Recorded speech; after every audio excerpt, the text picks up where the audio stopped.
जय सिया राम। सब सुख लहे तुम्हारी सरना, तुम रक्षक काहू को डरना।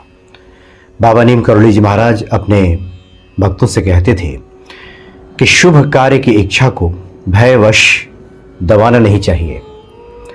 ईश्वर कृपा का जो पहला लक्षण होता है कि भक्त के भीतर निश्चिंतता और निर्भयता आती है, वो निर्भय हो जाता है। बन उपवन मग गिरि गृह माही, तुम्हारे बल हम डरपत नाही। हनुमान जी से वो कहता है कि हनुमान जी, हम आपके ही भरोसे, आपके ही बल पे, चाहे हम जंगल में रहें, रास्ते में रहें, गिरी में रहें, कानन में रहें, कहीं भी रहें, एक आपके भरोसे हम डरते नहीं हैं, निर्भयता रहती है। तो ईश्वर कृपा का ये पहला लक्षण होता है कि व्यक्ति के भीतर भय वस्त्राहीनो देवी दुर्गे देवी नमस्तुते, यानी आप मुझे हर प्रकार के भयों से मुक्त करें। ये बातें भक्त पुकार भी करता है माता से। तो चूंकि भक्त समझ जाता है कि श्री हनुमान जी जब अष्ट सिद्धि और नौ निधि के दाता हैं, वो सब देने वाले हैं और उनके यहाँ किसी चीज की कमी नहीं है, तो फिर भक्त का जो हृदय निश्चिंतता से भर जाता है, वह निर्भय हो जाता है।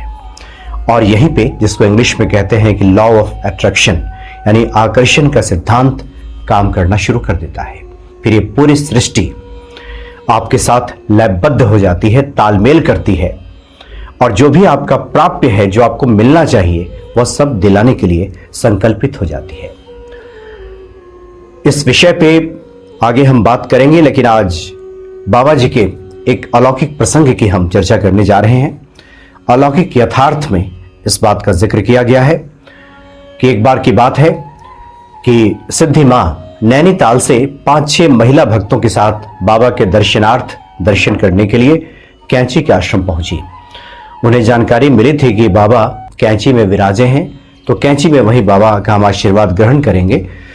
तो 5-6 महिला भक्तों के साथ वो कैंची आश्रम पहुंची, लेकिन उन दिनों में उतनी सुविधा होती नहीं थी कि तुरंत कोई पहुंच जाए। बड़ी मुश्किल से पहुंची। पहुंचते पहुंचते संध्या हो गई, अंधेरा गिरने लगा। वहां पहुंचने के बाद सिद्धि मां को पता चला कि बाबा तो यहाँ है ही नहीं। बाबा तो यहां से 12 किलोमीटर दूर भूमियाधार के आश्रम चले गए हैं। अब सिद्धि मां ने सोचा कि जिस शुभ इच्छा के साथ वो चली है, और बाबा का कहना है कि शुभ इच्छा की अगर मन में किसी प्रकार का संकल्प हो तो भयवश इसको दबाना नहीं चाहिए, इसको पूरा कर देना चाहिए। और बाबा पर पूरा भरोसा सिद्धि मां को। सिद्धि मां ने ठान लिया कि अब यहां से हम भूमियाधार जाएंगे और बाबा के दर्शन अवश्य करेंगे, क्योंकि जिस इच्छा के साथ हम यहां पहुंचे हैं वो शुभ इच्छा है और बाबा के दर्शन हम करके ही रहेंगे। उनके साथ जो अन्य 5 महिला भक्त थीं, उन सब ने यही अपना प्रण दोहराया। हालांकि कैंची के आश्रम में ठहरने की सुविधा थी, रात वहां पे बिताई जा सकती थी, अगली सुबह सिद्धि मां जा सकती थी, लेकिन मन में ऐसी प्रबल इच्छा थी कि आज ही बाबा से मिलेंगे, आज ही उनका दर्शन प्राप्त करेंगे। और उन्होंने ठान लिया कि कोई गाड़ी तो यहां पे मिलेगी नहीं, कोई साधन तो मिलने वाला नहीं है।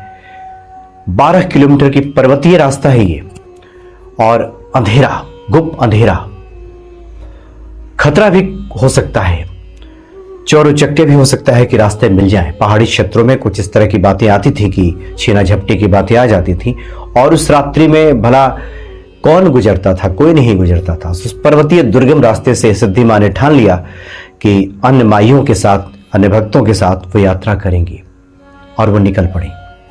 गुप्त अंधेरे में सभी आगे बढ़ते हुए जा रहे थे, और एक सुनसान स्थान पे एक तो रास्ता इतना दुर्गम कि पांव अगर तनिक भी इधर उधर पड़ा तो पर्वतीय रास्ते से सीधे ढलान पे जाया जा सकता है, खाई में गिरा जा सकता है। लेकिन उसकी परवाह किए बिना, क्योंकि बाबा हैं तो सब संभाल लेंगे, बाबा अंतर्यामी है, तो उन्हें ये भी पता है कि उनके भक्त के ऊपर क्या बीत रही है, इस विश्वास के साथ सिद्धि मां चलती रही। कुछ आगे जाने के बाद ऐसा लगा कि कुछ लोग हैं रास्ते में। मन में थोड़ा भय व्यापा। उनके साथ के माइयों ने कहा, भक्तों ने कहा कि कुछ खतरा हो सकता है। इस खतरे से मां को अवगत कराया उन सब, लेकिन मां ने कहा कि निश्चिंत रहो। और अचानक से न जाने कहां से सबने देखा कि एक काला कुत्ता साथ में लग गया है और वो आगे आगे चल रहा है और उसी का अनुसरण करते हुए ये सभी भक्त पीछे पीछे जा रहे हैं। और आश्चर्य की बात यह कि जो लोग सड़क पे मिले थे उस सुनसान जगह पे किसी ने कुछ नहीं बोला, कुछ नहीं टोका।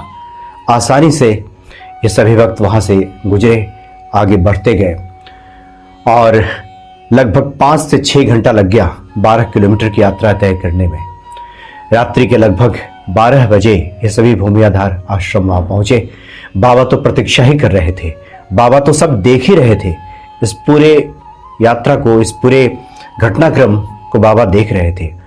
सब जब वहां पहुंचे, बाबा को जब प्रणाम किया, बाबा ने आशीर्वाद दिया। सबसे पहले बाबा ने कहा कि अब तुम जाओ, हमने तुम सबों के लिए यहाँ भोजन तैयार करवाया है। यानी बाबा जान चुके थे कि ये सभी यहाँ पे आ रही हैं। वहां महाराज जिसे कह करके सबका भोजन तैयार कराया गया था। बाबा के सानिध्य में भोजन के उपरांत सब लोग बैठे और बाबा ने यही संदेश दिया अपने भक्तों को कि जिसको हनुमान जी पे भरोसा रहता है, जो हनुमान जी के भक्त हैं, वो किसी प्रकार की अनहोनी से उनका मन ग्रसित नहीं होता। उनके भीतर निश्चिंतता का भाव रहता है। वो निश्चिंत रहते हैं कि उनके जीवन में कुछ भी अनहोनी हो ही नहीं सकता, कुछ भी अप्रिय घट नहीं सकता, और जो उनके लिए उचित है उसकी व्यवस्था श्री हनुमान जी अवश्य करेंगे। सबों ने बाबा का ये आशीर्वाद ग्रहण किया, उनके इस वाणी को सुना और उसके बाद सभी विश्राम करने के लिए चले गए। तो बड़े अलौकिक ये प्रसंग है।